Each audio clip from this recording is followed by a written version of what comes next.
Ano ang kaugnayan ng ICI investigation sa nagaganap na at umuugong na usapin sa impeachment ni Sara Duterte? Yan ang pag-uusapan natin sa araw na ito.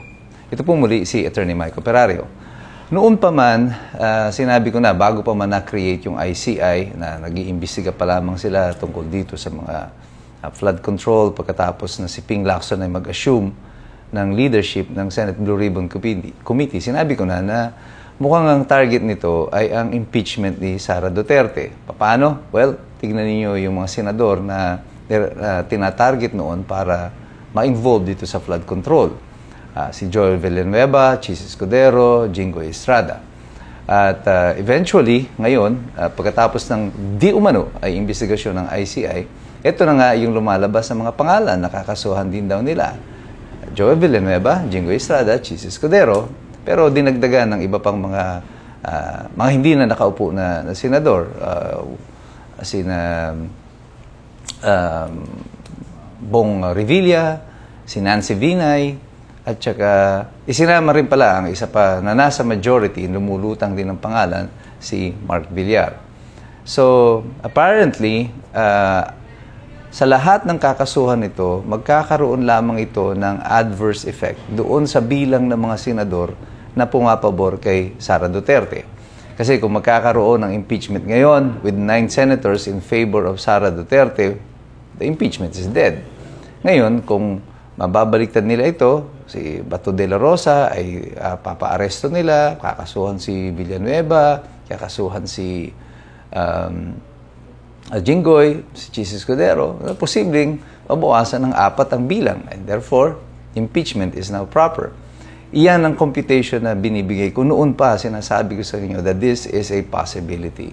And habang papatapos na po yung taon, makikita ninyo, nag-iingay na naman dito sa Kongreso, yung mga pink, yung dilaw, at kunyari, yung yun na naman ang tinitira nila, accountability, yung confidential fund, pero ang direksyon ay kagaya na sinabi ko noon, bubuhayin na muli ang impeachment under the guise na kunwari ito ay nasa proseso lamang ng paghahabol doon sa mga culpability, may liability. Nakakapagtaka dito sa mga ito, sa mga pink, sa dilaw, sa pula.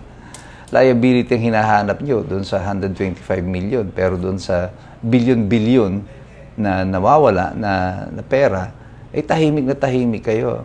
At nagsisisigaw lang kayo ng kulong na yan, mga kurakot. Diba? Masaya na sila doon para magmukha lang kunwari na meron silang nagawa. Pero sa totoo, hindi naman nila mapangalanan. Sino yung mga kurakot na sinasabi nyo? Si Romualdez nga, hindi nyo mabanggit yung pangalan eh. Diba? Lalo na si Bongbong Marcos. So, nasaan yung pananagutan na sinisigaw ninyo? Wala. Pakiramdam lang nila, ang taong bayan, hindi nyo alam kung ano nangyayari. Akala nila that we will all be fooled ng mga theatrics na ganito. Na kunyari, merong call for accountability. There is none. Itong dahilan kaya wala nang naniniwala sa inyo dito sa dilaw, sa pink, very limited na yung kanilang base. Kasi yung hypocrisy is very evident at very manifest sa kanila sa sitwasyon na ito. Nakikita ng taong bayan na hindi po accountability ang pinaglalaban ninyo. Nilalabanan nyo lang ang posibilidad na si Sara Duterte ay umupo. Now, if Sara Duterte will be impeached by reducing the numbers of the senators na pwedeng mag-upo sa kanila, well, yung alliance ito ng pula, ng dilaw, ng pink, at saka ng kasalukuyang administrasyon, sigurado magigiba din. Sila-sila naman ang mag-aaway at mag-aagawan sa pwesto. Lahat po ng nasa kabilang panig nitong sila Sara Duterte, sa aking pananaw, hindi po sila interesado sa mainam na pamamahala. Ang nais lang nila ay makuha kung ano ang meron ang kasalukuyang administrasyon. Yan ay ang kontrol ng pera ng taong bayan na ngayon ay nilalapastangan at hindi ito dahan-dahan eh. Pangmalakihan. It's like it's plunder. Hindi siya dahan-dahang inuumit o ninanakaw. Pangmalakihan ang pagnanakaw. Kaya ramdam na ramdam ng mga Pilipino. At itong investigasyon nito sa ICI, I said it before, from the very beginning, This is not designed to address yung issue ng flood control or accountability. This is being used to cover up yung anuman ang magiging dapat na mayroong mga pananagutan dito ay siyang mga pinoproteksyonan. At yung mga minor players, mga bit players, ito ngayon ang i-highlight.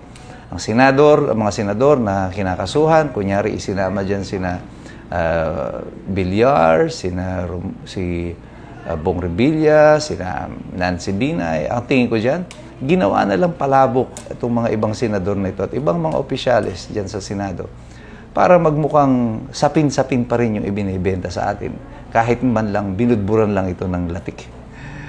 Hindi po yan totoong sapin-sapin ay nilalatag sa atin. Ito po sa tingin ko ay isang malaking pagtatakip sa kasinungalingan na inilalatag nila sa taong bayan. Pero tayong lahat, alam na natin to.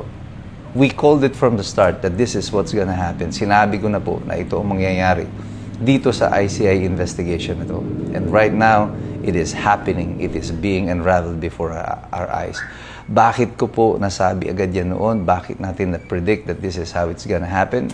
Dahil po itong mga nasa administrasyon sa kasalukuyan, they are not really geniuses. You know? They are so predictable. Simpleng-simple at payak yung kanilang mga pag-i-strategize.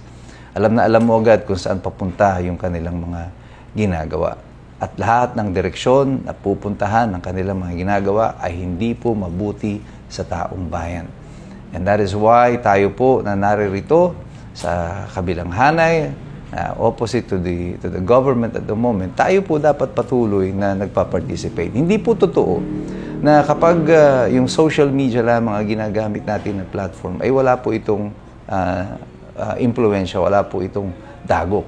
All over the world, the social media influence on policy making has been made manifest. Dito lang sa Pilipinas bakit ba nagdeklaro ng presidente, sinabi niya yung mga kasamahan niya, mahiya naman kayo. Wala pa namang mga kaso na naisampa nun, wala pang rallying nagaganap, puro baha pa lang. It's because of the influence of social media. People are now gathering through social media. Kaya tayo pong lahat, we participate in all of the discussions. Mag-engage po tayo sa lahat ng diskurso na nakakaapekto sa ating bayang Pilipinas. Sa pamamagitan po niyan ay nagkakaroon tayo ng salita, ng say sa mga pulisiya na inimplementa at dapat baguhin sa ating lipunan. Pero sa ating pakikialam na yan, dapat po patuloy tayong nagsisipag-aral sapagkat mahirap makialam ang taong walang alam. God bless you, God bless us all.